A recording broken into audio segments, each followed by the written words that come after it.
Good evening. Happy Tuesday night and welcome into the final whistle. Your unfiltered, no holds barred Alabama football content. And we've got that cupcake out of the way. We ate the cupcake, smashed it, whatever. And now we got the Badgers from Wisconsin headed down to Tuscaloosa.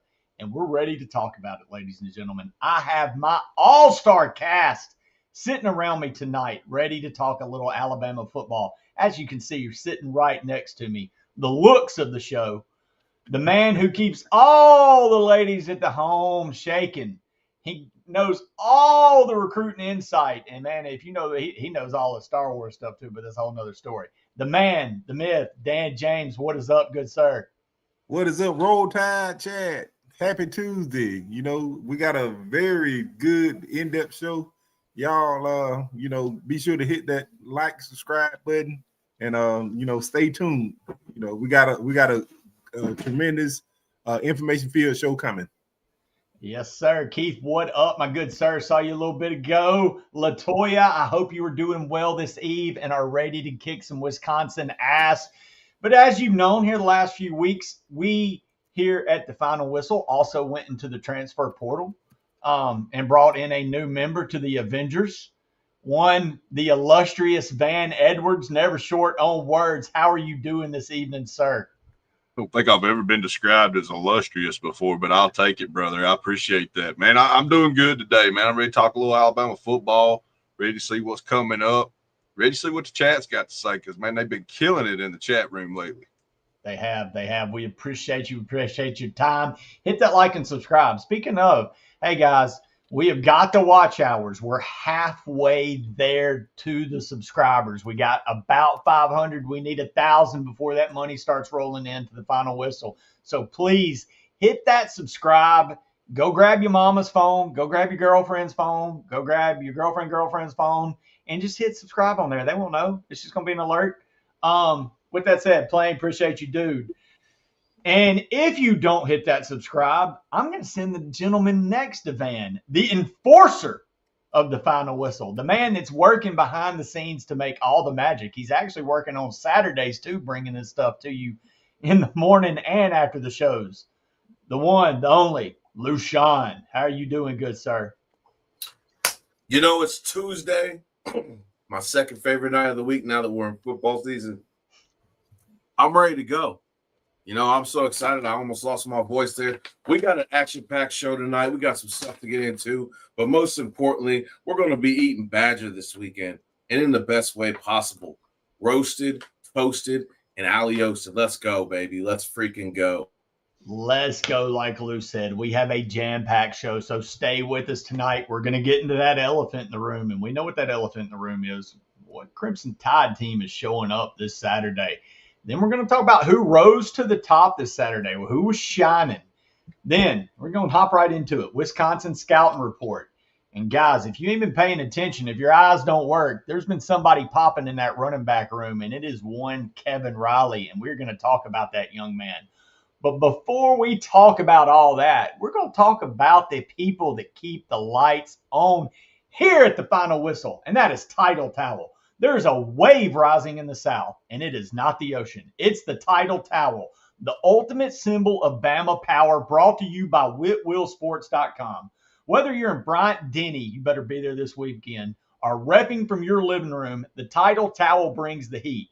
Crimson, bold, unapologetically Alabama. And right now, you can wave yours for less. Use the promo code WHISTLE at the checkout and get 20% off at WhitWillSports.com. Join the wave the power, get your Tidal Towel today at WhitWillSports.com. Absolutely. After the show, of course, but as soon as this show's over, as soon as you hit that subscribe on everybody's phone that you know, including your neighbor, go out to Tidal Towel, WhitWillSports.com, give them that promo code WHISTLE, and get it today because Wisconsin's coming to town. And we're here to talk about it, ladies and gentlemen. Elephant in the room. Alabama. Boy, that first weekend, everybody's calling them soft. All the former players, everybody's calling out this guy and that guy. We get a cupcake, but let's be real. what a lot of the players said, and what if you listen to AJ McCarron, what he wanted to see was Alabama play a faceless opponent. What he meant by that is Bama playing to the Bama standard, regardless who was on the other sideline. And man, it was 73-0. So you can't really take away what you want, but they did what they were supposed to do. So that begs the question: Wisconsin, home of some of the greatest running backs in college football history. We took care of that ass last year up in cheese curd land. What do you think, guys? What Tide team shows up? We lost Lou. Lou! Where'd Lou go? Lou pressing buttons. I can pop you back in, Lou. I think he might be out taking care of stuff. There he is. Dan, I'm going to start with you, man. What do you expect to see from this? What Crimson Tide team shows up Saturday? Definitely. I expect to see the team that we saw this past Saturday. But that is the issue. You know what I'm saying? That is the issue with this team, you know. We're fine at home, you know. I'm glad we brought the intensity back, but the thing is, can we get the intensity away from Tuscaloosa? You know, so at home hasn't been the issue. So, you know, I think Siski said it best. You know, I want to see what happens when we get hit in the mouth. You know, this Saturday won't tell us anything still, unfortunately, about this team that we don't pretty much know already. You know, we're going to find more about this team in a couple of weeks, you know, in 3 weeks. So I definitely want to see the more attention to detail. It's still some things. We had a great game, but it's still some things we need to clean up. You know, we had a penalty to start the game, you know, and so it's a lot of things we still have to clean up. And I want to see us work on that, you know, dead ball penalties, everything. So a lot of stuff we still got to button up on. We still got to get the quarterback down on the ground. We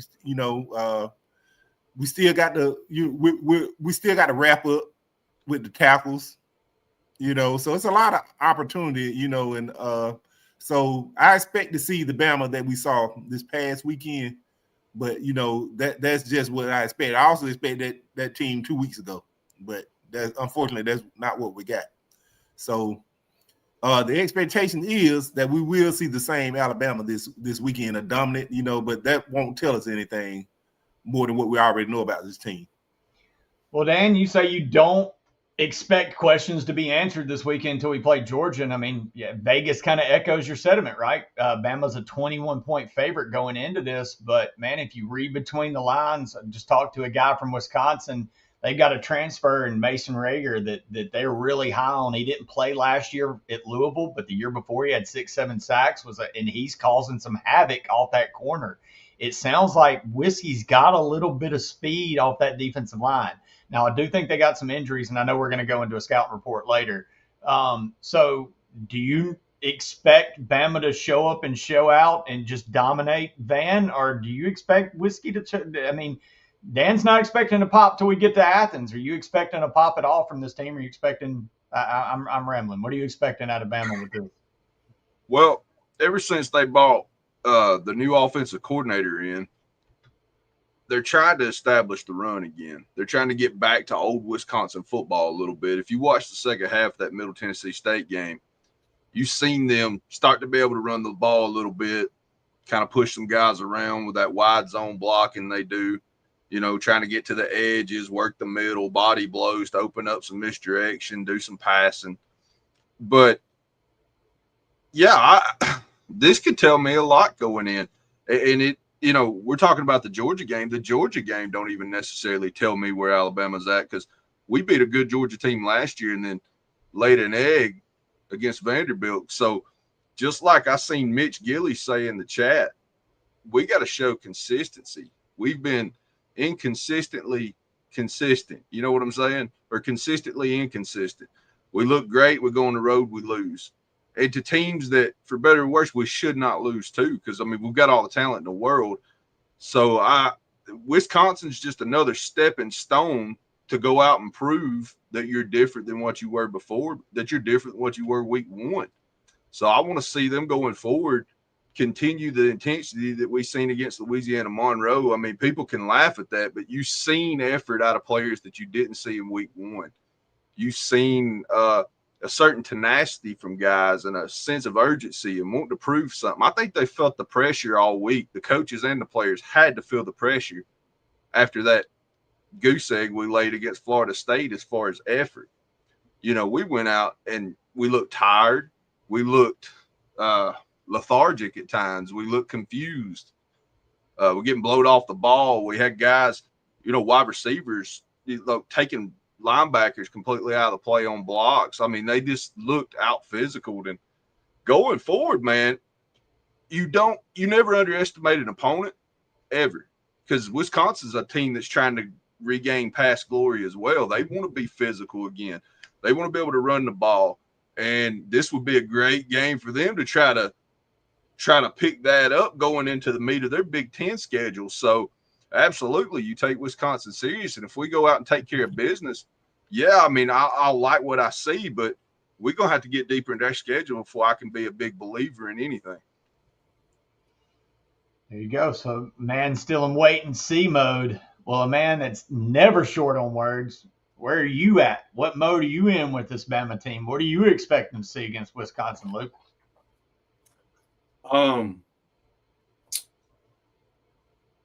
Can't really say anything better than what my fellow Avengers have really stated. I want to hit on something though that I don't think anybody's really hit.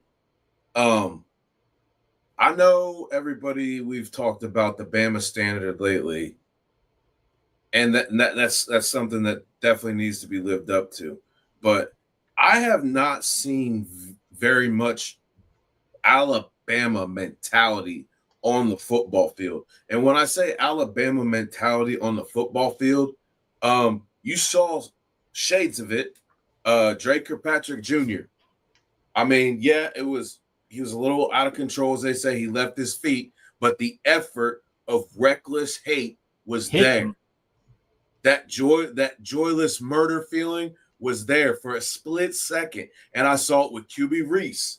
I saw it with Caden Jones. I saw it with a very few guys, Michael Carroll. When these kids are growing up to men in front of our eyes and being violent and inflicting violence on their opponent and continually winning and making their opponent not like football is something that Bama needs to have, and they need to get that and water it and make it grow, because that's something that has been missing and that was still missing in Saturday's game, locker room wide against Monroe. I also want the sidelines a little bit more animated. I still don't feel that everybody is in the game. If you're on the sideline, you have the best seat in the game. I don't know how you're not, bouncing off the walls. And I want to see every coach, every player. I don't care if you're playing. I don't care if you're hurt. You better be up on the edge of your toes every damn second of that damn game, because that's the type of energy Alabama rates. That's the type of energy Alabama needs to be successful moving forward. No doubt. I'm going to throw another question. And because you brought it up, you mentioned the word soft again, Luke. And I mean, we've heard it echoed from former players that played in the Saban era. AJ McCarron was very vocal on. He was on, I feel like, 20 different shows last week talking about it, and it caught fire. But so it's not just him; it's former players saying, "I want to see some." But man, I was talking to Bo Scarborough, and he even said it. Bo is another one, said, man, these guys just look soft. And I was like, well, why is that? Because I get the whole NIL transfer portal. You're getting paid before you have to earn anything. It's making these guys soft, yada, yada.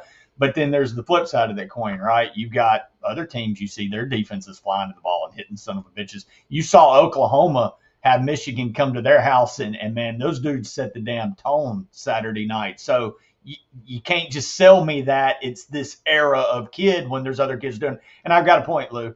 Now you can say and hold that nugget. But Bo made a point that I want to get y'all's thoughts on. He said, "Man, my problem is they're practicing at 8 a.m. We don't play games at 8 a.m. We play games at the heat of the day, 2:30, noon. Still 7 o'clock when that humidity's out." Do y'all think that's a contributor to maybe why this Bama team's got a little bit of softness? These 8 o'clock practices when it's still a little cool out. Something to that? Without a doubt, yes, I 100% agree. You know, you wanna be able to practice in every element. You know, that's why you got indoor facilities, outdoor facilities. You know, so you don't play games 8 in the morning, like you said. You know, you practice during the heat of the day. You played in Tallahassee, you know, 3 o'clock in the afternoon, was it? So it's, you know, that was part of the reason, but I'm not going to get past the fact, you know, and overlook the fact that we just weren't prepared anyway. You know what I'm saying? We were not prepared. So we, you know, that a lot of things contributed to that, you know, abomination that we saw in Tallahassee 2 weeks ago. Well, maybe it was just something that caught me off guard. I didn't realize we were practicing at 8 in the morning. Lou, you had your finger up, and so you apparently, I said something that either fired you up or you're. Well, no, it was kind of the to continue piggybacking off and answering your question. We don't have that. Hey, this is our turf type of bully mentality anymore, and it's embarrassing. Like when you used to see an Alabama football team, and this is, I think this is what kind of makes our team soft, right?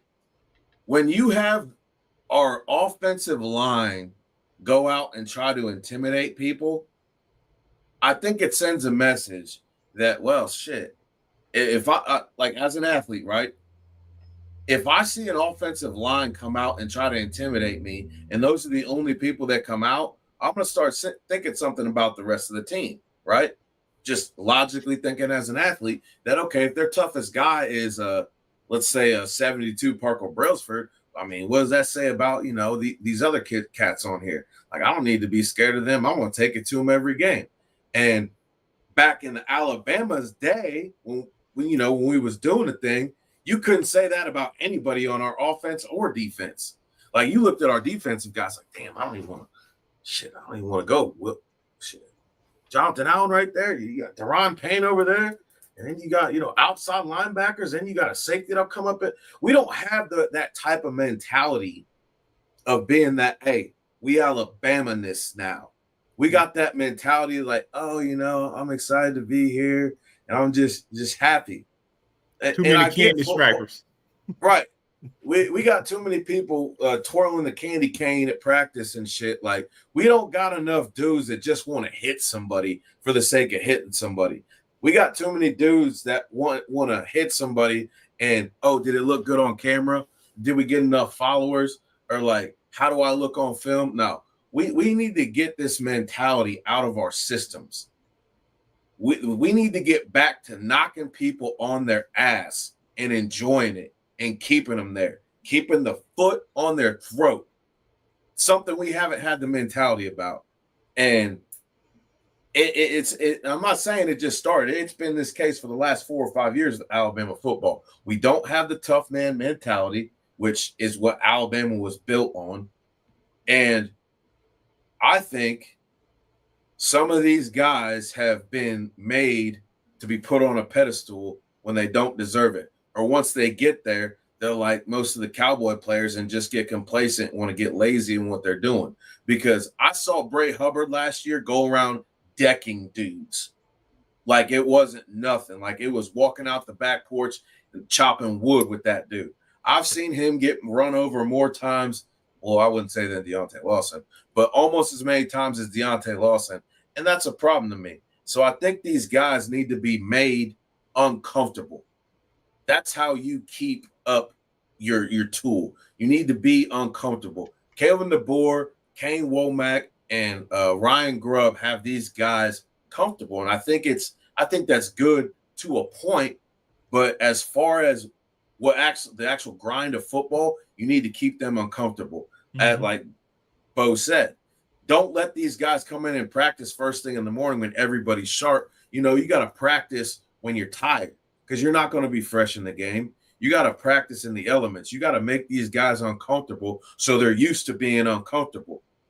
Because if you practice uncomfortable, when it gets tough in the game, the shit's going to be easier. If you see some new shit that you ain't never seen before, you ain't going to freaking look around like a deer in the headlights, tuck your tail between your legs, and play sissified football. Because why? Because you're seasoned.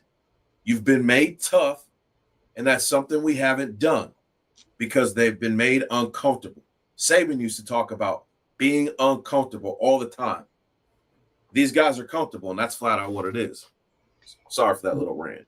No, I like that rant because it's going that's how I create questions. When you guys start talking, it makes me think of questions to fire back at you. And you kind of bring up another good point. Alabama doesn't have that this is our damn field mentality anymore. But guess what? When you don't have that, other people start to sense it.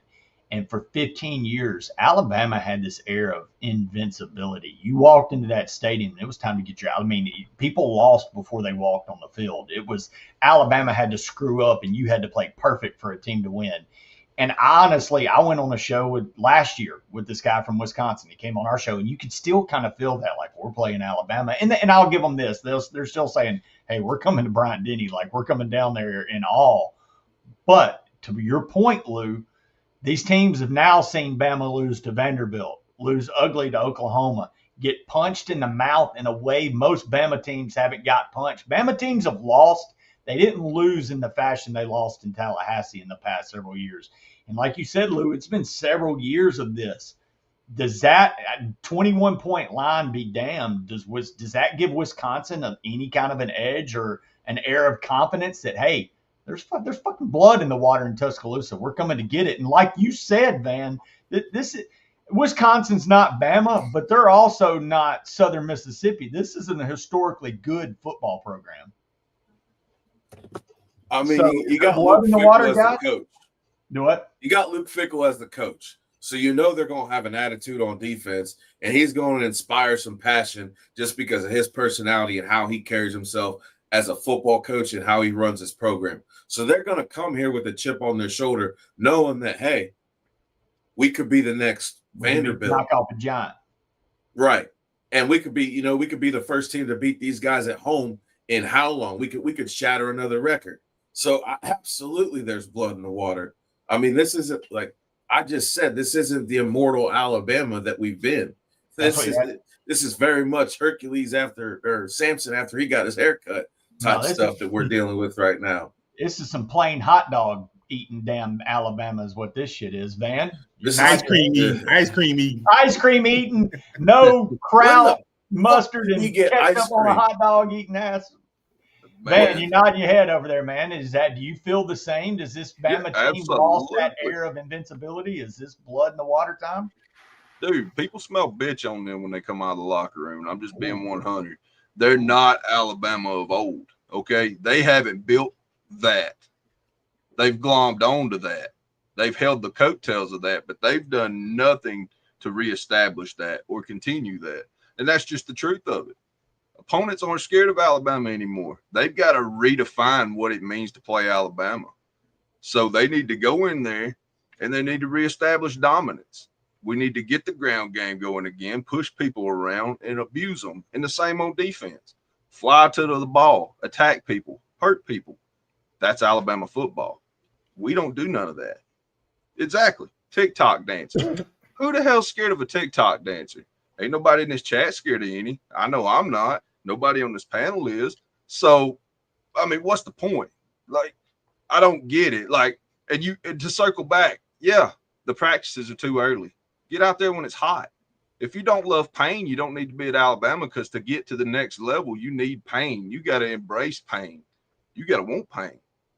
So you got to go out there when it's the toughest part of the day and go out there and earn it, grind for it, be better because of it. It's simple. Hard times make hard men. Okay. God bless him. You damn nailed it, man. And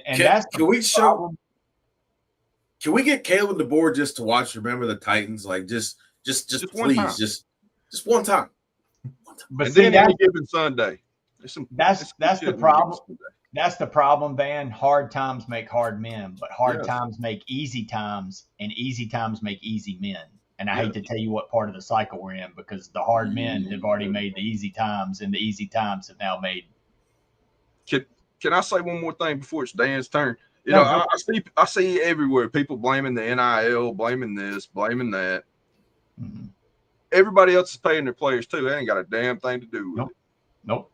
Everybody, you don't think Florida State players wasn't making bank when they come in there? When we went down to them and they beat our ass, they were making money, probably more money. So money ain't got nothing to do with it. It's a mentality. It's a mindset. It's putting that Alabama jersey on, and it feels like these guys now want to know what Alabama can do for them. They don't want to know what they can do for Alabama to continue the legacy. So that's part of the problem. It's a mentality. It's a culture. You've got to redefine that. Dan? Yeah, no doubt, man. Wisconsin, I mean, they play in the Big Ten, right? But I guarantee you, if you ask them what game they want to win, if they can only win one game on this schedule, what would it be? Is this game this weekend? I guarantee you.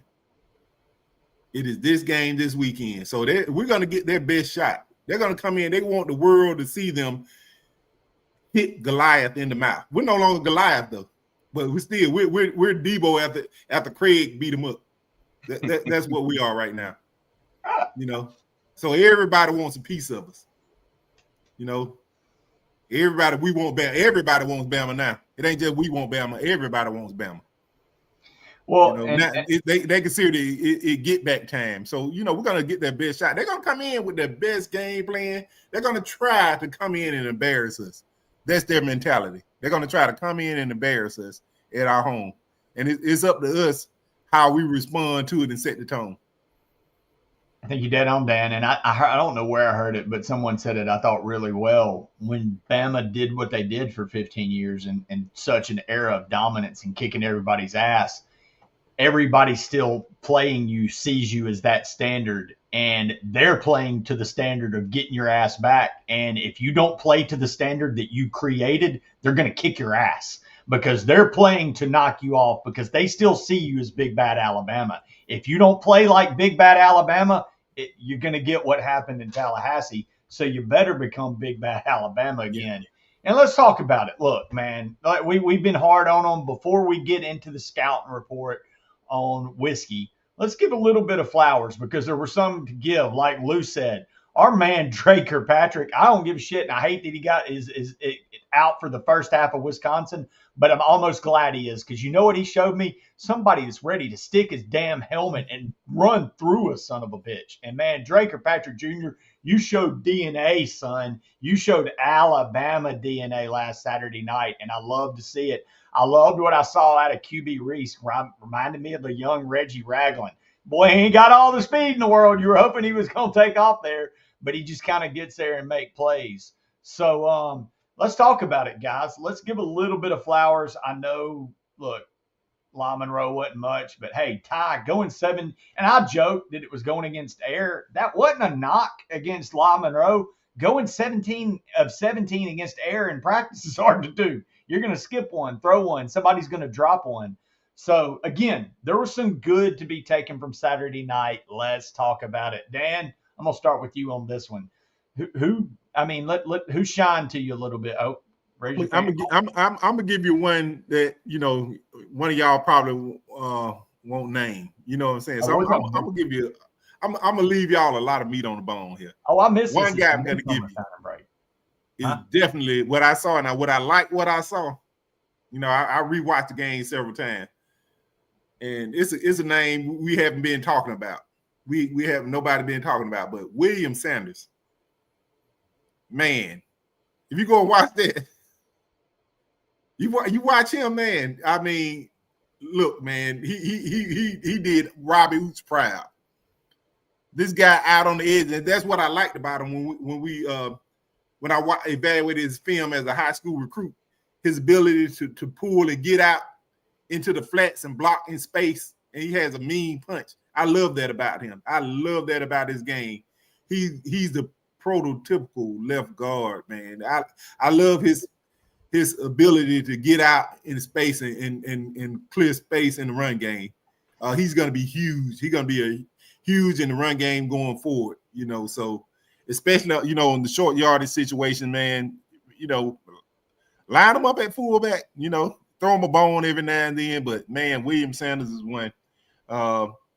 And another one I want to talk about, I want to take a guy. I want to take Steve M. Steve M, I have him running stadium stairs, everything, get him in shape. I don't think he's quite there conditioning-wise where he needs to be to contribute more. But, man, he could be a great closer in situations late in the game. He could be one of those second-half guys you bring in to finish our game to just tell them go eat, just go eat, see the ball, hit the ball. So I like what I saw from him. It was in the second half, but he was fresh, so I like what I saw from him on a few reps with him, but we got to get him in shape to be able to get more out of him. But those two that kind of stood out to me. Good stuff. I kind of presented this wrong, but I explained it right because I was talking about young guys. We're talking about newcomers that shine bright. Hell, I think it was the newcomers that shine the brightest Saturday night. Bam, which one of the young guys stood out most to you? Well, for me, he's a guy that, he contributed to a backfield that we're going to go deeper into later with Kevin Riley, and rightfully so. But A.K. Deer for me, Ooh. True freshman, come off the bench, 76 yards rushing on 5 carries, 56-yard burst for a touchdown. And that's something Alabama hadn't had in a while. We hadn't had that home run threat at running back, and we need that. He brings a diversity and something different to our running back room that we've needed for quite a while, man. Anytime you're averaging 5 yards a carry, you're doing something anyways.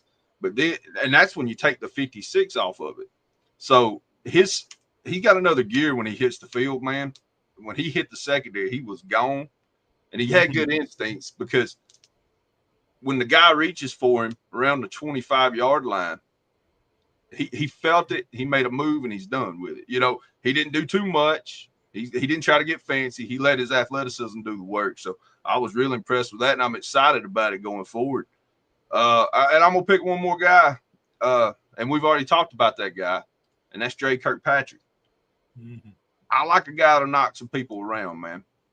I like a guy to get in there and stick somebody. I want to see somebody be a disruptor, and he played with a reckless abandonment. Played like his daddy. You're damn right he did. And I commend Dre Kirkpatrick for how he parented the kid, because he clearly didn't bring him up soft, because he played just like his father, man.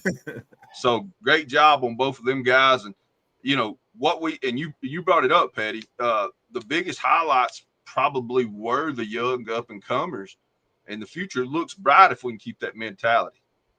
Oh, absolutely. Absolutely. And you brought up A.K. Deer, and look, I know a lot of people are going to talk about Riley, and there's some comparisons to some Alabama running backs with him, but the one that Deer looks like, and I just haven't seen many running backs at Alabama that look like this. So sorry, Bama fans, that I'm crossing the pond on this one, but there's a little bit of Cadillac in Deer. And that's Lou, don't make the face. I knew that was going to piss you off. You made me. I knew I had Lou until I made that comment. But if he runs like that bastard, God bless that dude can run like a damn deer. What's next? You gonna say Kevin Riley looks like? No, I'm going to get Kevin Riley is that the Kenyon Drake comparison that everybody likes to give. I said like Bama, but Deer looks unlike most of the Bama running backs. Because I'm sorry, Bama running backs look like Derrick Henry, like TJ Yeldon, like big ass beast, not wiry guys. Bama's not a big wiry running back school. Sorry. I had to come with a wiry guy because we're not a wiry running back school, Lou. I had to. Lou's going to fucking kill me. Sorry. But you're right, man. And one that we've really talked about, I'm not going to talk about him because I think Lou is, that kind of popped and got his time on the offensive side of the ball, even though I like you like D. There's a kid we talked about.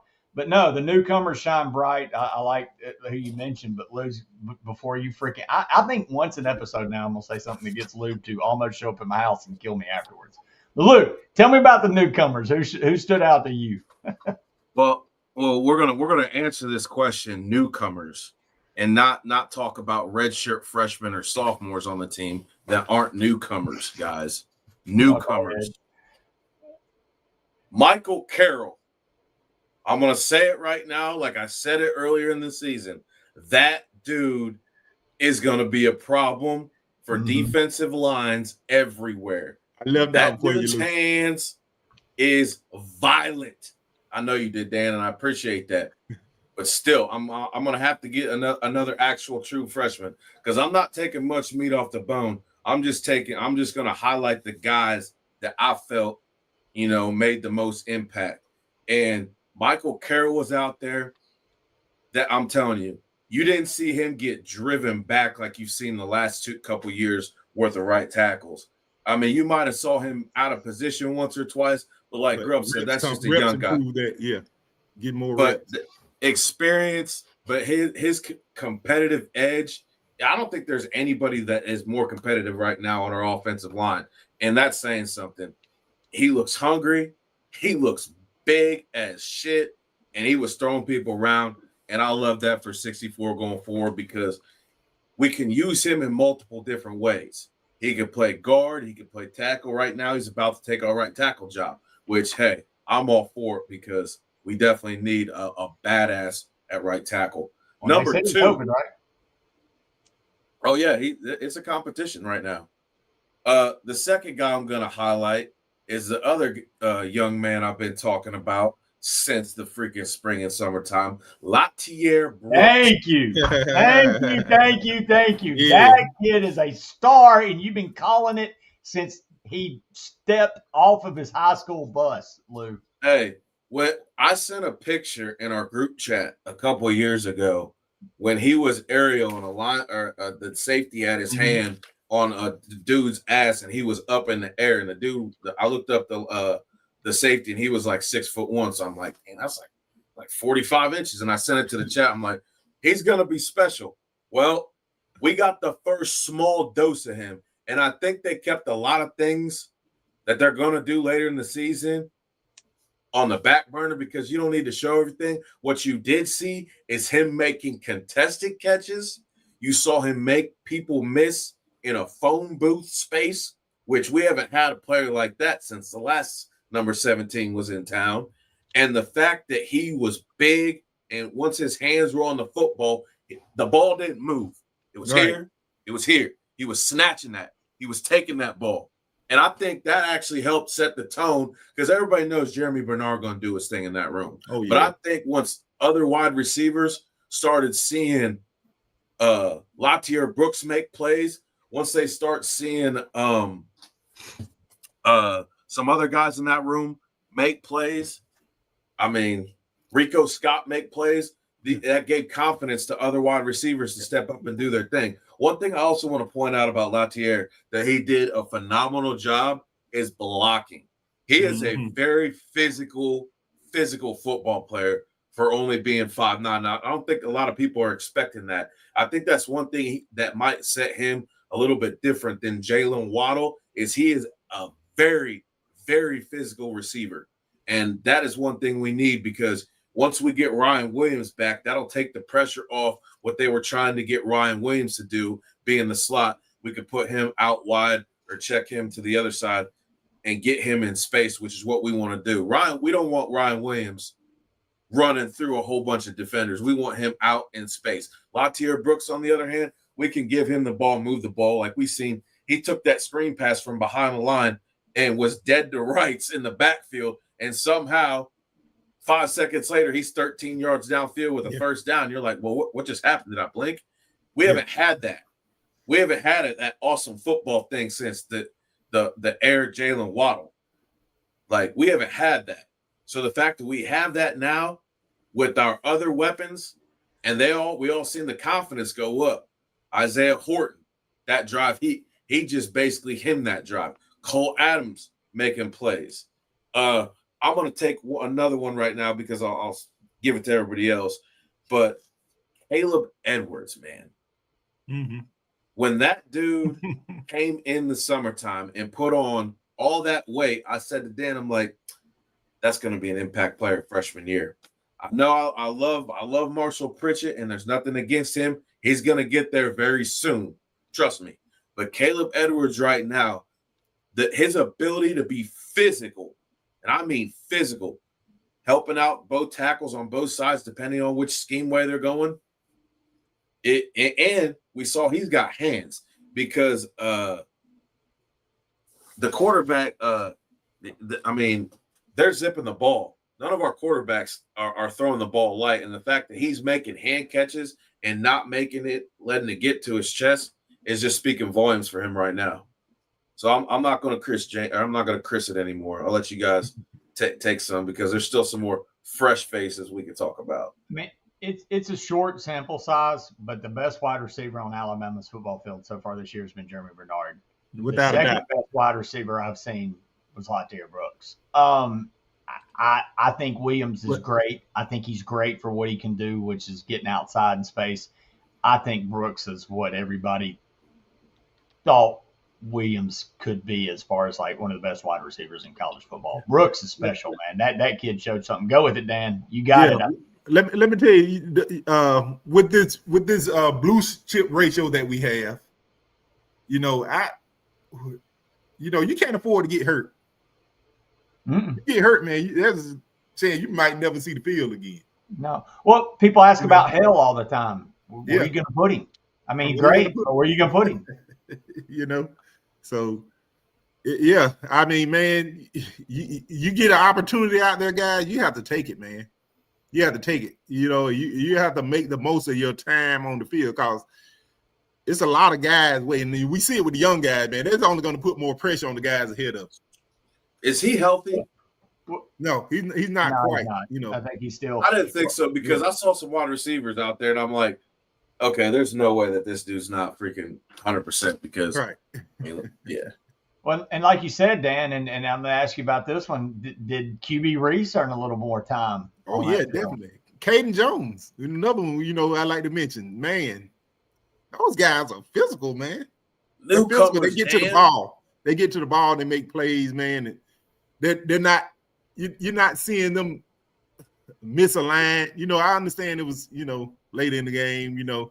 But I like what I saw in the time that I saw. I like they put together film. You know what I'm saying? You go and rewatch it, man.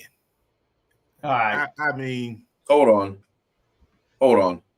So since nobody's gonna actually mention it, I'll say it.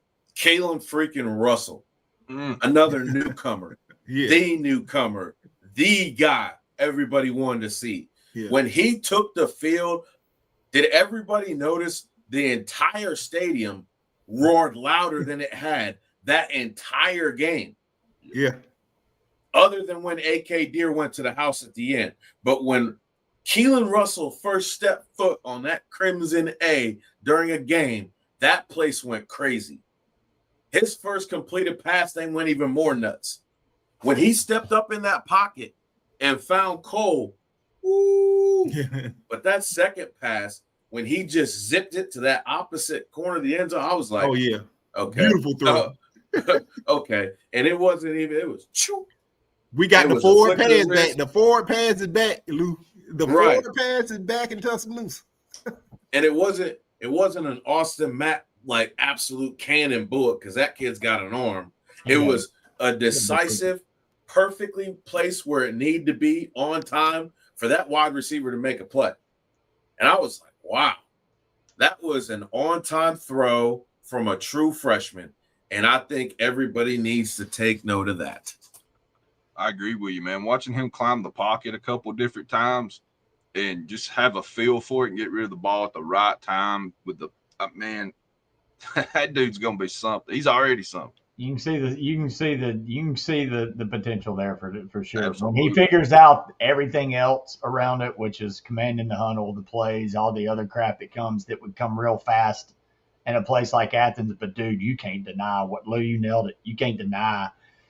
The one that got me is when he stepped up and still had the arm strength to kind of zip that out to Cole. I was like, son of a bitch. That was that's a football play right there, baby. Yeah, a lot to get excited about, but what we want to get excited about in the near future is we got a football game this Saturday, 11 o'clock Central, noon. We got the Wisconsin Badgers coming down from Cheeseland. Fickle's got his boys rolling.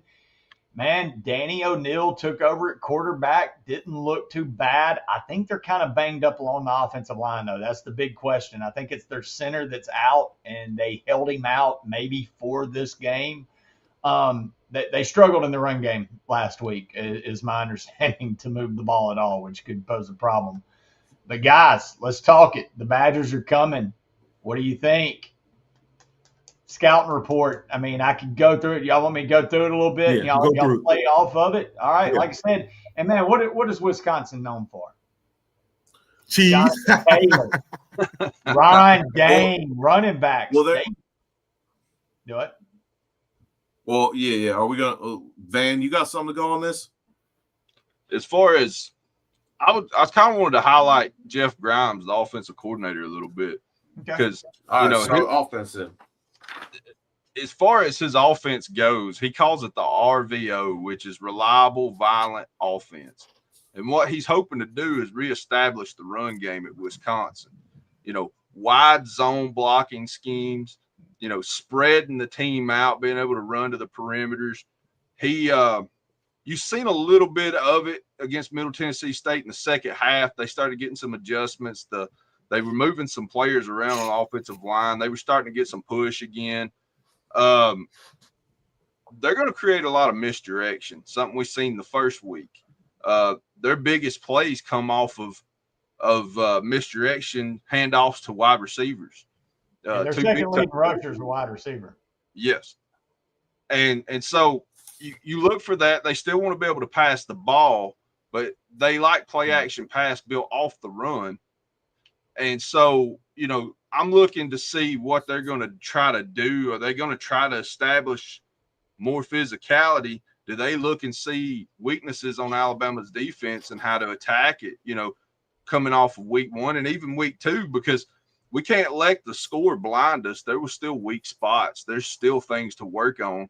And any coach and in any team is going to be able to look at that and see things he wants to attack. And Jeff Grimes has got a history of putting together a great running attack on offense. He was at Kansas last year. They were a great running team. They didn't have a great overall record, but it wasn't because of the offense necessarily.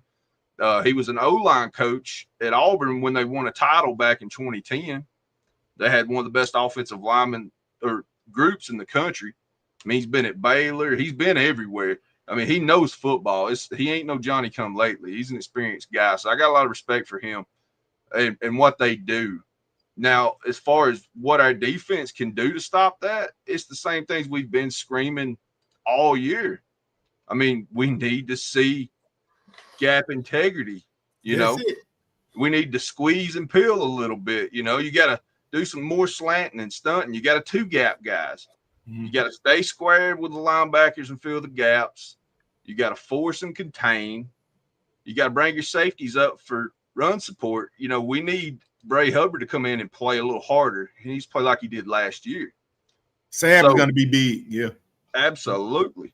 So those are things I'm looking at going into this. That's why I said we can still use this game as a building block going forward, because they're still going to hit us with some things and try us and try to be physical. And I want to see Alabama be physical again. Well, this one's going to be important. Like you said, they're going to do a lot of misdirection. Their second leading rusher right now is that Tretch Kanua, or however you say his name, coming out of the slot.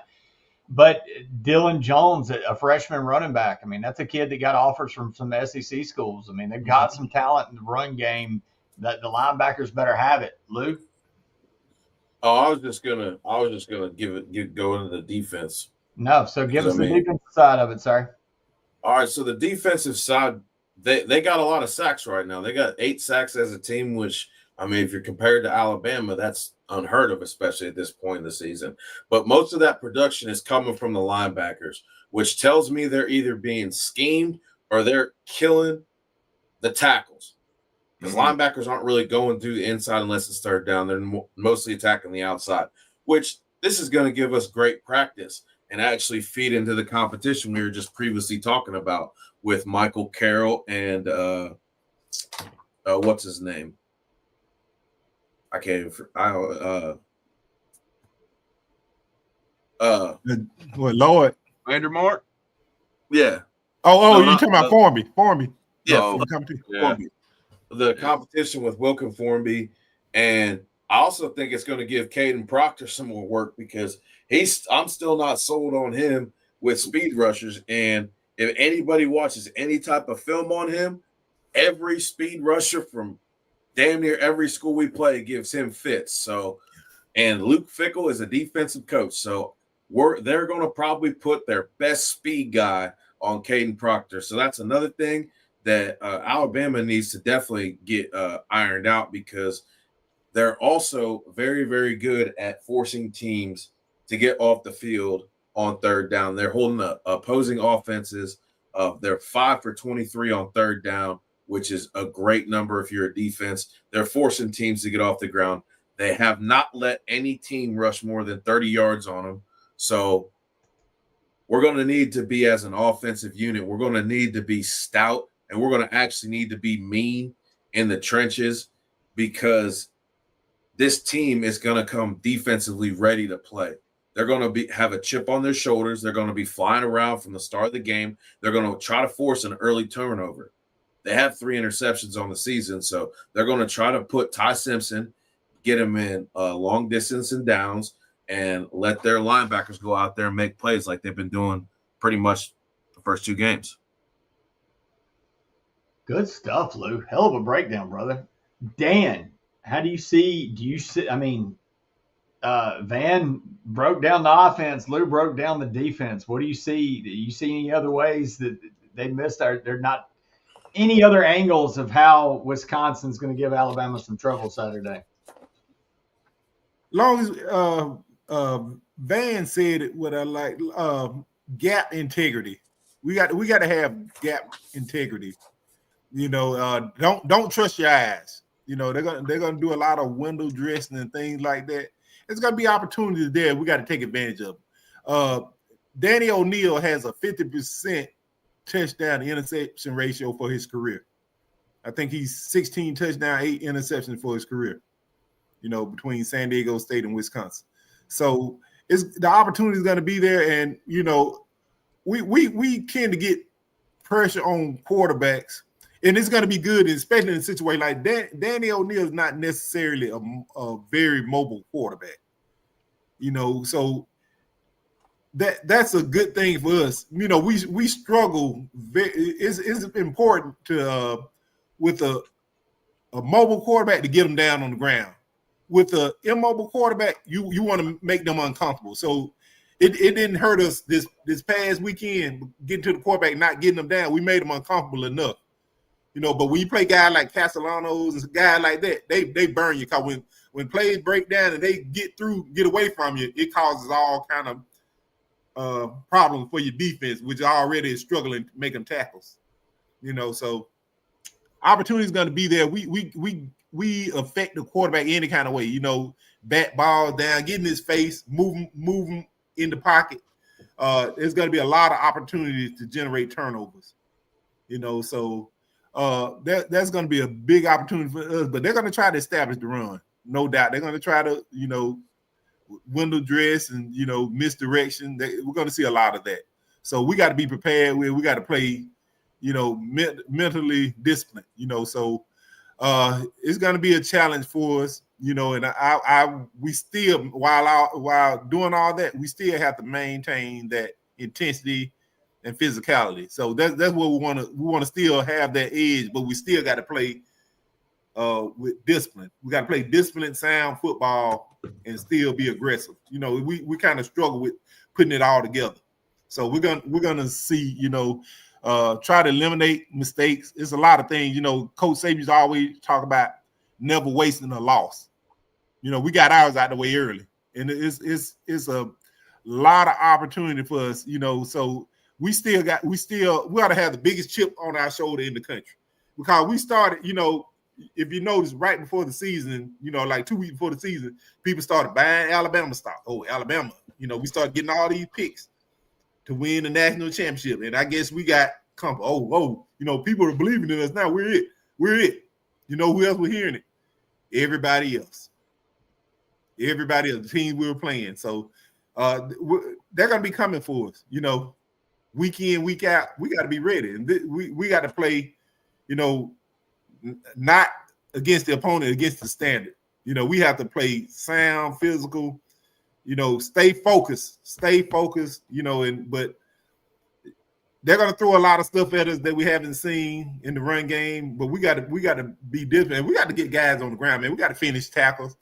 You know, I like that we try to run through the guy, give him the shoulders, but everybody knows throughout the year that's not going to cut it. That ain't going to cut it. We got to wrap up. We got to get guys on the ground. Yeah, you know, so yeah, we need to start generating some sacks. You know, continue to get pressure, but there's a lot of opportunity. We still got a lot of stuff ahead of us that we still got to get answered. So we shall see. You know, we got to get some kind of, you know, I've been talking about it on the show for years. Interior pass rush. We got to get some type of interior pass rush, man. We got to get it going. You know, and that's why, you know, I like what I saw from Steve and them and Keely, you know, so we got to be able to get guys, we got to be able to shed blocks and make things happen, man. And it's gonna be an opportunity. We got a few injuries, so guys are getting the opportunity, getting time to play. So it's time to shine and show what you got, guys. Well, and to your point, Dan, they've got a few injuries along the offensive line too. And on the scouting report, I think Guy said last episode, you know, against Middle Tennessee State in the first half, they averaged 0.3 yards per carry. And yeah, we've got to have eye discipline because this is a team, like Van said, that's going to have a lot of misdirection. But we're still not getting sacks. Like I saw Smith get in the backfield a lot at Saturday night. It was like Overton last year, getting back there but not finishing the play. Wisconsin's given up 8 sacks through 2 games. This is a get-right game for this defensive line. If this ain't a game where you can get your crap together, call some pressure, get some sacks on this quarterback, I don't know if it's in this defensive line to do that. So that's what I'm going to be looking for. You also got to run more than 3. This is an offensive line that's susceptible. So I want to see the defense finish at the damn quarterback for once. Guys, anything else before we get to one young Mr. Riley at running back? Then let's talk about it. We talked about newcomers that are shining. We talked about a stacked running back room in the preseason, but maybe the name that we maybe should have talked about, didn't talk about as much as any else that's caught maybe the biggest surprise, let's be real, so far and has been the best is Kevin Riley. People are saying running back number 2, and what happens when Jam comes back? Is it Riley that I'm not sure he's not running back number 1, guys. Let's talk about it. He definitely playing like it. Lou, let's start with you this time. I'm gonna change the rotation up this time. Lou, what have you seen? What do you like from Kevin Riley? RB number 2, RB number 1. I like that he's a change of pace. He's got something that we haven't seen from an Alabama running back in a long time. We got a lot of bowling balls in our stable. You know, Jam Miller, strong runner.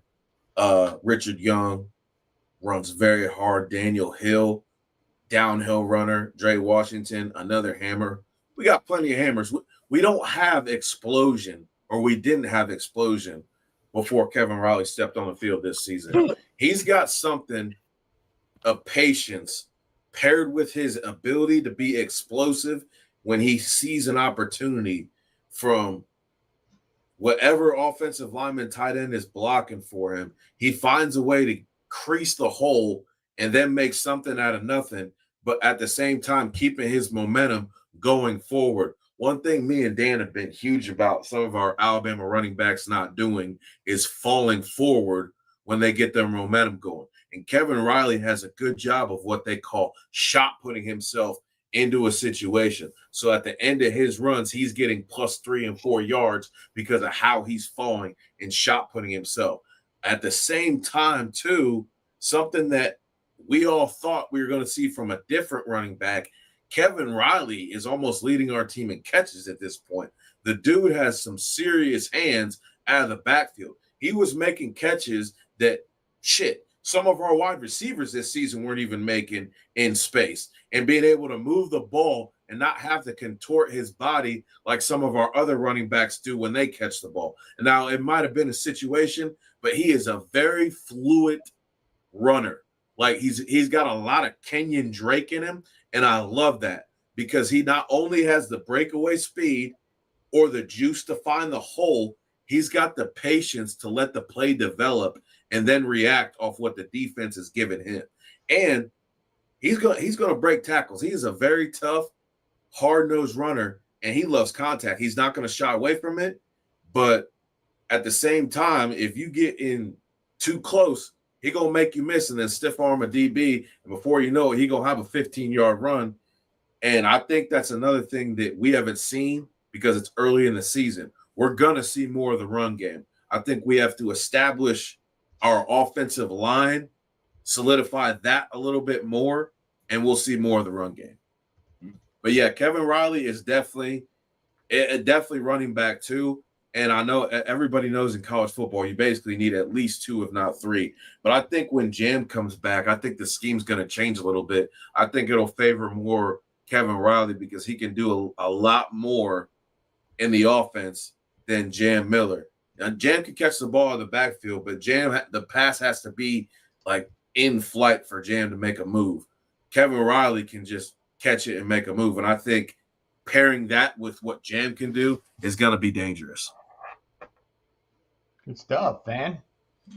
Yeah, man. I mean, he's Lou highlighted, his rushing yards and his ability to catch the ball because, I mean, he had, over 114 total yards, between the rush and the catch. Let's talk about his pass protection because, man, I seen him slide in there and do some absolutely great blocking, picking up blitz. Man, he looked like he'd been doing it for 4 years, and that's what really caught my eye with him. And I love the comparison on running back that you made to Drake. But to me, he kind of gives me a Mark Ingram vibe. That's who he kind of reminds me of. One cut, flash, and boom, he's going. Because most of his yards came after contact. And that's what impressed me the most with him as well. He doesn't shy away from it, and he makes the most of every yard. Kind of like Emmitt Smith used to do when we were kids, when he watched the Cowboys. He made the most of every carry. And he took advantage of his situations, no wasted motion. And that's what I like about him. He's definitely our running back number 2. And between him and Jam, what they bring, and they're both fantastic blockers as well. And then you add a AK Deer to the mix and that home run threat, this running back stable is looking even better than we first thought. I tend especially coming next year. Who we're getting. Just think about the guys that are going to be here next year. We're going to lose Jam and we're going to lose Dre, but we're going to add Crowell and Dan. What's his name? I'm drawing a blank real quick. Oh, you made me forget now. From Tampa Bay Tech. Yeah, he's having a great senior year. Yeah, but Dan, your thoughts on Riley? Man, let me one thing that's surprising to me as far as Kevin Riley goes is his running, his yards, he's getting between the tackles. He's sub 200 pounds, so he's not afraid 190. 190. He's not afraid to go off tackle, A gap, B gap, and he has a burst and he's very decisive, one cut runner. He runs like a big back, but he's explosive with it. He's very twitchy. I like that about it. He like you say, very soft hand. He made a catch right off his shoelace, in stride, like you said, didn't have to contort his body or anything, but this guy is so fluid, man. He's like an NFL veteran, right now. What he's looking like, but and Van said his pass pro was I give it an A this past weekend. I mean, man, he has been tremendous. Definitely, right now I say running back 1 right now until Jam gets back, but definitely running back 1, but definitely going forward running back 1B. So he's a guy we wasn't talking about. Nobody was talking about. All we talked about was Daniel Hill, Jam, Richard Young. Everybody but him. Everybody but him. Talked about Draylon Washington. Oh yeah. You know, we talked about AK Deer, and look where he is. You know, he's the guy that kept his head down and did what he was supposed to do, and just keep working. That's why you don't listen to the pundits. You know, you get an opportunity, you take advantage of it. You know, and that's what we're seeing right now. You know, when we flipped him from Miami, you know, a lot of people didn't think it was a big deal, but I did. You know, because I liked what I saw from him. I thought he was more. You know, I looked at him more of a Jameer Gibbs type player to me, because he was just fast home run hitter guy, and you know, that's what it takes screen to me, and we're seeing them develop so much more as complete running back. You know, you thought he'd be no more than a third down back at Alabama, but he's proven he's a every down back. You know, he can run between the tackles, you know, and he's a guy that actually paid his dude and did it the right way, you know. So he's a Kalen DeBoer type of guy. These are guys that Kalen DeBoer had at Washington. You know, these are guys that, you know, they love the hard workers. These are the guys they used to working with. They're not used to dealing with the 5-star egos. People telling them they've been great all their life. They're 5-star, so they're supposed to come in and start. You know, they're supposed to be great. They're 5-star at Bama.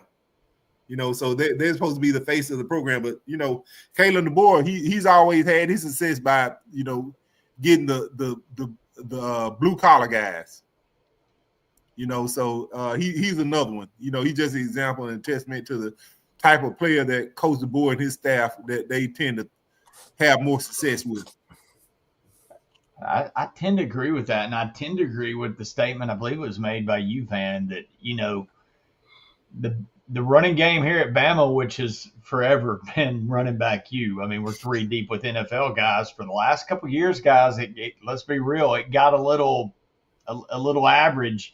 But with what we've seen with Riley, what we've seen with AK Deer popping, and then even Richard Young giving spells, and what we think Daniel Hill can be, and Dan, you talking about the young guys, Kroll coming in, the kid from Tampa. I don't know. I think it feels like it's becoming a strength. Barnett. There you go. I feel like it's becoming a strength. Anything else, guys, that y'all want to add to Riley, AK Deer, this running back room becoming a strength again for the Crimson Tide? Stay hungry. Stay hungry. Message to the guys: stay hungry, man. Stay hungry. Keep working.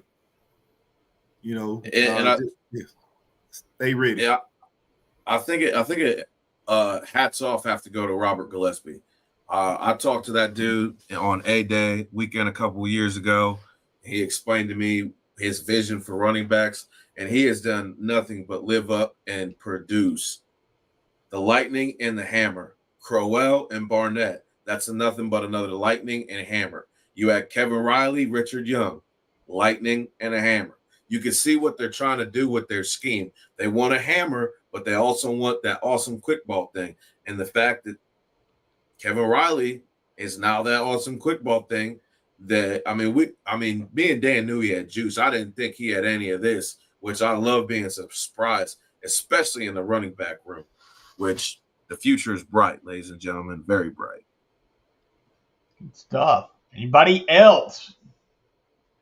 Let's get to this. Man, the chat has been jumping. If y'all have any more questions for us, get them in now or forever hold your peace until you see us again next Tuesday. With that said, let's get to you lovely ladies and gentlemen. And I say ladies and gentlemen because one of our best in the chat is this young lady, Miss LaToya Billingsley, always giving us love and bringing great questions. Do you think the guys went so hard in practice that they showed up to Tallahassee tired?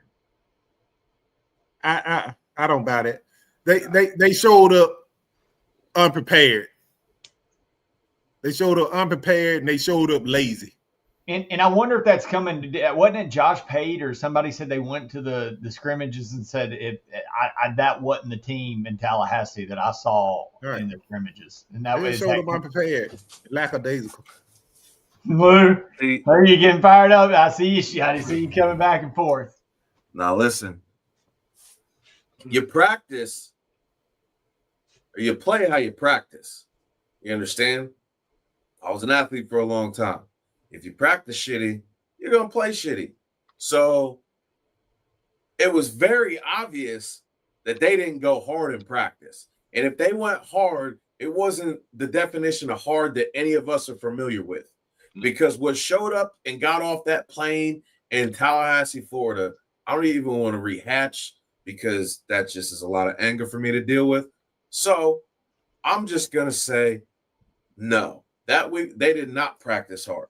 Because if they practiced hard, they'd have hit somebody in the face at least once. There you go. All right. Yeah, I'm going to follow up on that real quick, man, because I don't think they showed up tired necessarily. If they did, we need to fire a strength and conditioning coach. I think they showed up entitled and they got punched in the mouth and they didn't have an answer for it. And they thought they were just going to walk in there with an Alabama jersey on and be better than Florida State. And Florida State said, nah, we're not scared of you. So there again, we didn't see nothing from Alabama last year to be scared of. So what they thought would be different, I have no idea. There you go. All right. Bama ball number 9. Why is Bray and Lawson playing like they're in a fashion show? Ugh, man, please, got to get down and dirty. Just looking good in the Bama uniforms. That's it. You don't want me to answer this. Cut your hair and take that headband off and get down and dirty. Yeah, it's time to hit somebody in the face. I think Bray needs to watch a former Alabama safety named Vinny Sunseri on how to physically play that position, on how to masterfully play that position. If he wasn't employed at another school that I hate right now, I'd say we'd give him a call and have him do a one-on-one situation. But as far as Lawson goes, y'all know how I feel about him. We've highlighted QB Reese, Caden Jones, even the Kai Hill Green was out there smacking people. One thing Deontay Lawson doesn't do is smack people. And until Alabama gets a middle linebacker that actually smacks somebody that isn't light in the ass at 220 like Justin Jefferson, love the dude. He's sideline to sideline. But in the SEC at 220 pounds, I mean, you're not bringing Reuben Foster type of hate and mentality when you hit somebody. When Alabama has linebackers that aren't going to hit you in the face, that gives us a mentality that, hey, I think their team's a little soft. And that's been the correct answer. So until Lawson, we get somebody in there that actually wants to hit somebody, it's going to keep looking like we're at like Bama ball number 9 set a fashion show. There you go. I don't like seeing our linebackers get run through their face by running backs and quarterbacks, man. That's not Alabama football. Hell, that ain't ankles. That ain't football in general. I mean, but to do that at Alabama, which has been a legacy built on great defenses and toughness and, legendary players, man. Listen, I'm going to tell you another thing. It bothers me. I've seen it several times, from certain linebackers, is avoiding the guard, the interior lineman. You're avoiding the interior lineman, so you're diving at the ankles. Sometimes you got to hit the guard in the mouth. You hit that pulling guard in the mouth a couple of times. He ain't gonna want to bring it to you. He'll start avoiding you some. You won't have to start avoiding him. Sometimes punch back. Take on the guard, blow the play up. So I want to see more of that. I see us trying to avoid the pulling guard and center too much. From our linebackers. That's why we're missing a lot of tackles. That's why we're out of place all the time, because we're trying to avoid the block rather than taking it on. Great answer. Avoiding contact. Yep. Should DeBoer, Jeff Stapleton, should DeBoer put QB Reese in the defensive lineup Saturday? I would consider it. For sure. Definitely deserve 4 snaps. You remember we talked about him in the preseason, Lou, that I said, hey, man, QB he's making his way up the chart fast. He was getting first team reps in the spring. So we'll see. Yeah, boy can play. Yeah, something. Susan Thomas. Anybody know where Rock Montgomery is? I think didn't he play a few snaps? Yeah, he played a few snaps this past weekend. So he might. Yeah, I think he did with the last team. Second team. Yeah, but we've highlighted while you haven't really heard of Rock Montgomery, Olas Elanines moving around. Willie Sanders is a big reason you haven't heard a lot of Rock Montgomery. And then the other reasons, Michael Carroll. I mean, this is Alabama. Like, if you don't pop within your first couple years, we're gonna find somebody to pop. Joseph Ionata, I mean, that was our second team center. Like, that's another name that we probably gonna need to talk about more so next season. But that kid is impressive with how light on his feet he is, and he is a bully. Having Parker Brailsford to help usher him in is going to be impressive because he's only going to be a redshirt sophomore next year, just like Parker Brailsford was when he came in. So I like that dynamic right there. Yeah. All right, what we got here? Keith Holcomb, who is y'all's breakout player for this week? All right, we'll do a rapid fire around the horn. So, Dan, that means no summoning your brother right here. Well, I'm gonna say this type of game. You say breakout. I'm gonna say Caden Jones. Okay. Dan, I think Latsier Brooks takes it to another level this week. Lou, Michael Carroll wins the right tackle battle. I love that one. And I'm going to echo Van, but use a different name. And the one we just talked about, I think Riley takes it to another level this week as well. I think, yeah. Ooh, I think. Highlighting this too. When Drake Kirkpatrick gets back in the second half, you're gonna be mad. You're gonna be mad, Luke. He might lose another half. Hey, I'm glad we got another crazy Tony Brown type of dude in the freaking backfield. And you know who else I want to see more of? Actually, screw that. Screw everything I just said. Rewind that back. Breakout player of the week, Cam freaking Calhoun. Is going to absolutely eradicate Wisconsin's little skill player that they like to use in space. I'm seeing either he's going to blow that dude up bad or cause a fumble or just absolutely get an interception and take it to the house. Cam Calhoun's my breakout player of the week. Well, just put Tretch on notice. All right, good one. Good question, Keith. Moon Rocka, and we did talk about this with the Moon. I'm assuming you were hitting the bong and missed this discussion. Are we feeling a way about morning practices? Yeah, about the way you missed the beginning of the show in this discussion. But yeah, we don't like that shit. You're practicing in the cool. And I'll take a step we didn't talk about. What always gave Southern schools an edge up on the Northern schools like Wisconsin, that we practice and play in the heat, and they can't take Southern humidity. So when you take that out of the equation, you take away the damn edge. Yeah, we don't like it. We think it's horseshit, man. Rock. You don't know. We wake up, go to class. You come out at 2:30 and play some ball in the heat. There you go. The long run with Piano Man. What is the reason for lack of QB pressures and sack? Is it defensive scheme? Which I do think that there's something to do with that, but I also think it might have something to do with dudes. Guys, it's a lot of it is scheme, man. A lot of it is scheme. I mean, listen, every level of football, you got to bring four, at least four. You know that a lot of times, you know, the fourth guy is usually, you know, not necessarily lineman. You know, you can simulate pressure, but it's usually no more than four. That's if you want to try to get to the quarterback with four guys. But you're putting yourself at a disadvantage when you're only sending three. You know, and a lot of teams know that they don't expect us to pressure the quarterback. So they you know, the quarterback understands he's gonna have time because when we're scared to send more than three for some reason. A lot of it is scheme. You know, we're not firing anybody off the edge. Every now and then, every blue moon we'll do it.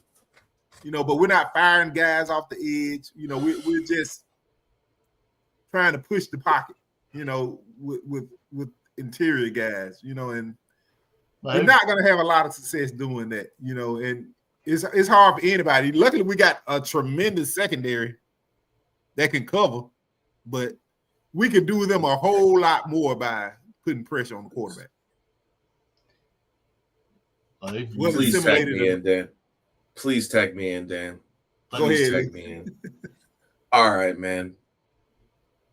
If you're going to blame it on the scheme, which a lot of people are, and I get that it doesn't understand it, that it doesn't make sense in an Alabama football field and an Alabama football roster, right? But if you look where this scheme is utilized elsewhere, where they have the proper players that they need to run said scheme, that is what Dan is talking about when he said wrong scheme. It's not that the scheme is bad. It's that we don't have the players to fit into the scheme. And when we try to scheme players to fit into the scheme, it doesn't work because we don't have those guys. We don't have defensive tackles that will just maul you for 4 quarters. We got a lot of good defensive linemen, but we ain't got no damn road graders. We don't guys that just eat up space. That's what you need in this type of a defense. You need 3 guys that can eat up space, and you need 2 or 3 dudes that are rotating on your outside pass rushing that are dudes at pass rushing. That is how a proper defense is ran in the 4-2-5. That wolf position is actually like a Will Anderson, Dallas Turner type of like pass, like a serious pass rusher, not just a guy that can kind of set an edge, a dude that's going to get 10 sacks a season. That's what you need in this scheme. So when we say the scheme, it is the scheme, but it's also we don't have the player personnel because we're still coming off of what the former scheme was under Saban and the defensive coordinators. We still have to kind of reset that, and that's what they're trying to do in recruiting, but we still don't have the big bodies to get the interior push that you need to actually be successful in the front 4 of a 4-2-5 defense. And until that happens, you're not going to see a quarterback pressure because clearly we can't create pressure from the outside. The only way we can create pressure is scheming one of our defensive players to get in a matchup, and that's going to hurt us flat out. That's going to hurt us going on season. Yeah, like that Keon Keeler was brought in to be that dude, but we took him and we moved him inside. You know, then we got to get him up to weight to be able to play the bandit position and everything. So, you know, yeah, you like you said, it's a little bit of both. Yeah, they messed that up. I'm positive if Kane Womack was here when we got Keon Keeley would probably be our starting wolf right now, and it wouldn't even be because you need that long type of player that can bend the edge. When he first came, he could do that. You put damn near 50 pounds on him, he's not going to be able to do that. So now you look at who we have. We have Quay Russo. Now, I'm not taking anything away from Quay Russo, but realistically, if we're being realistic, he should probably be one of our inside linebackers. You switch him out with Lawson, you have a completely different defense. Right. You got a defense that's actually headhunting people because that's more of what he did at Carver was play in the inside. Did he rush off the outside? Yes, he did. Did he get sacks? Yes, he did. But in college, his body type, he's only 6'2". Tackles are 6'6" and 6'7". All they're going to need to do is push him up the field and run the ball the opposite way to the guy that can't set an edge. And he's pretty much erroneous to even have on the field because teams see that. We need a pass rusher that can actually rush the passer. I don't care if he can set an edge or not. I want someone that can get to the damn quarterback and hit his ass. Not like make him put on skates. Not like, I'm going to make him make a decision. And then all of a sudden, Squirrel White comes wide open out of nowhere. No, I want someone that's going to hit this dude in the mouth off the edge. That needs to be our freaking wolf mentality. And Christian Robinson, I know you did it in your past, but you ain't done it here. And we've got some freaks in nature. So I think as far as I'm concerned, we need to see more Noah Carter and Justin Hill because the first 2 guys ain't really getting it done. Yonze Pierre is a great player, but he's not really creating that much pressure when he's in there. I think we need to see some of the younger guys with violent hands and are a little bit quicker because a little bit quicker in space, those quarterbacks don't dance away. That's all I'm saying. Piano Man, obviously a good question. You fired up Lou. 81 in chat right now. Do me a favor. Stop what you're doing, you jabronis, and hit that like and subscribe for us here at the Final Whistle Jabronis. because we love you. Love all you jabronis. You like that? Like that's an old school wrestling word right there. Now, seriously, hit that like and subscribe. Grab your girlfriend and our boyfriend because, we love our ladies too. Grab their phone. If you're in your mama's basement, go upstairs, grab her phone while she's asleep, and hit that subscribe on their phone too. We need it. We love y'all. Thank you. Lou, any more questions that can fire you up? That's it. God, we'll talk about something that transpired on the hardwood. Oh yeah. Well, we are a basketball school now. What happened, Dan? Yeah, huge pickup yesterday.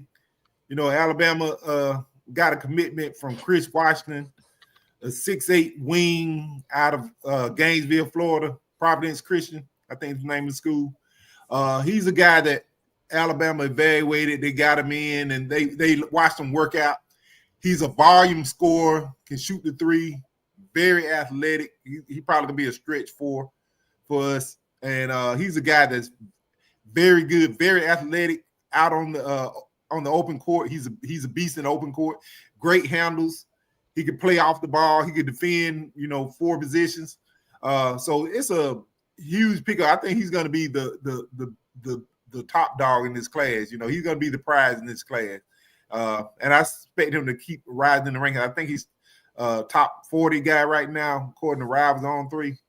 But there was a very big pickup. Nate Oates is, just Nate's man. He's just doing his thing. He just continues to do Nate Oates things, and people don't realize that, behind the scenes, I'm at Alabama, no pressure on them. I just go and build probably the best roster in college basketball. People won't even notice. But he is stacking talent, man. He continued to do great things for the University of Alabama, man. Dadgum right. Good stuff, Dan. Appreciate the update. All right, guys, it's time to go on the spot. We don't do this. I don't know why we haven't done this, and I'm doing it to you now. Alabama, a 21-point favorite. Vegas has the over-under set at 46.5, which tells you they think Bama's not only going to kick that ass, they don't think they're going to give up many points in the process of doing it. So, guys, let's do it. Let's go around the horn before we get out of here and all the likes and subscribes. And let's give some prediction time. Dan? 45-13 Bama. Ooh, beat down. Lou, so that's the spread and the over if you're a parlay guy. I'm neither. I'm not a gambler except with my wife. So, give me. I'm not going to give a score prediction because I hate when I do that. I feel like I jinx this. So give me. Bama's going to rush for 3 touchdowns, and we're going to pass for at least 3 touchdowns. And I think our defensive line might get a confidence. I think this might be a confidence builder for our defensive line. Very well could be. Especially with there's actually 2 of their centers banged up. So it's their starting center and their backup center are both banged up. And when your guy, the captain of the offense, truly the center who hikes the ball, is banged up and they're breaking a new guy in, that's going to cause a lot of confusion. I think Kane Womack knows that. I think we're going to take advantage of that. I don't think they score much, if any. And Lou, according to the Wisconsin guy, this backup center snapping makes the our former Bama guy that everybody loves so much look like an All-American ball roller. All right, that was a prediction, Lou, so we will freaking take it. Dan, prediction can be score, outcome, something Lou gave, prop bet. I'm actually give a score. And anything less than this, and I will be disappointed. So I'm gonna give a score that would make me happy. Anything else where I would feel like it's a disappointment. Let me say Alabama 48-10. Okay. Like it, Dan. I'm with Lou. I think this is a get-right game for the defensive line, which means I think Vegas is kind of on to something. When they set the line low at 46, a lot of people think it's going to go high. I think this is a game where you see Alabama win it. I'm going to say 27-6. Roll Tide. Staying right there on that 21. Right on that 21. We're going to stay at the under. I think the defense pitches a shutout. Explain that. What you want me to explain? I want you to explain that. I think Wisconsin does pose some problems defensively, and I think they can maybe, slow it down a little bit. They're going to get a rush off the defensive end. Maybe not, but I think they can slow it down a little bit. I think it's going to end up, and I think it's going to be a little bit lower scoring game. I pay attention when Vegas puts numbers out, so that's why a lot of my basis. I mean, it could end up being 56-10. Who knows? But I think Wisconsin has a little bit of a defense. Their secondary's pretty good. We'll see. That's my basis, and I think this is a game that Alabama's defense shows up. I do think the defensive line gets right against their offensive line. So, but if our tackles stifle their pass rush scheme, Wisconsin's about to get dicked down hard, full intent Diddy, because they do not have the athletes to athlete with us as far as on the outside or with our running backs. They got some tremendous athletes, but you put Latier Brooks in a one-on-one situation, or Jeremy Bernard or Isaiah Horton, or even Cole Adams, one of those guys, or even Kevin Riley in a one-on-one situation, and give Ty protection, he'll carve them up. That's all it's gonna. That's what the question of this season is gonna be. Can we keep Ty upright? If we can keep Ty upright, I think we're going to be in a good position this season. There you go. Agree with that. Just predictions, but hey, there you have it, man. Been another great night here at the Final Whistle. We hope all you guys enjoyed. As our man Ty used to always say, someone's get. I think Chris Williams called me out and said I had multiple things on my mind. No, man, we're good. We got Wisconsin in the morning and Pigs at night. Give us your prediction, Chris, in the chat. Chris gave his prediction. I think he said, 34-13 Wisconsin or some dumb shit. Oh, my goodness. Chris doesn't disappoint. All right, everybody in the chat. As Ty used to so eloquently say, the most precious thing in this life is your time. And we appreciate you spending it with us tonight. The numbers continue to grow here at the Final Whistle. So that means you're finding us, you're liking us, and we appreciate you. We love you. I haven't been able to be a part of it yet. Sorry. I'm now realizing why the Saturday morning cocktail died, because I have kids that play volleyball every day on Saturday.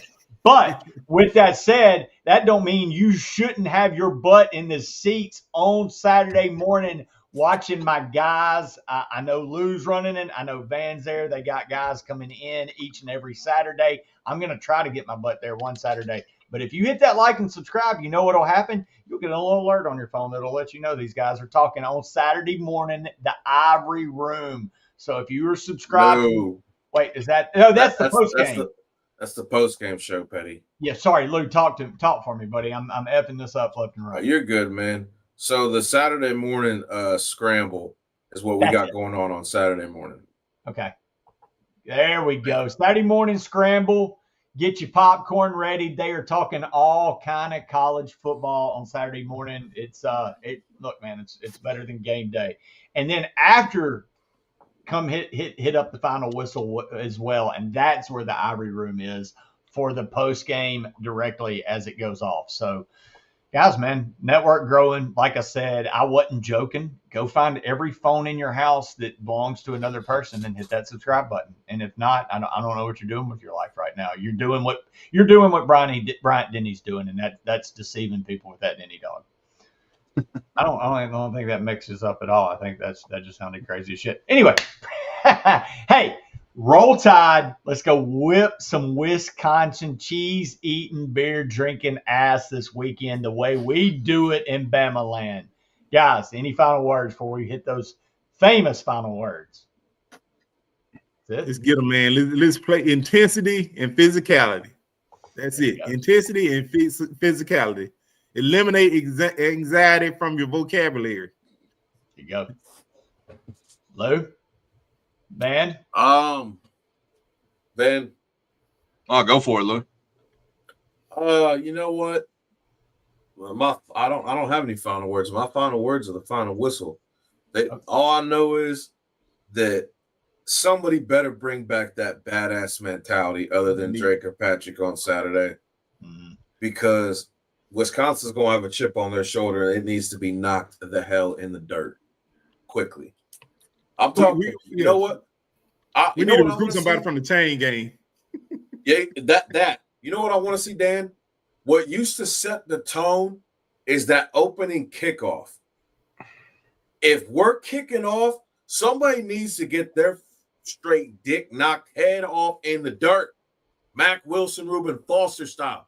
Tell those dudes from the north, explain to them in hitting that they don't belong there. They need to have that mentality on Saturday. Damn it. Especially the squib kicks we were doing Saturday. This is not Game of Thrones. In the real world, the South. Well, no, I don't want to say that. That could sound real bad. Never mind. Alabama remembers. I about said something. Whoa!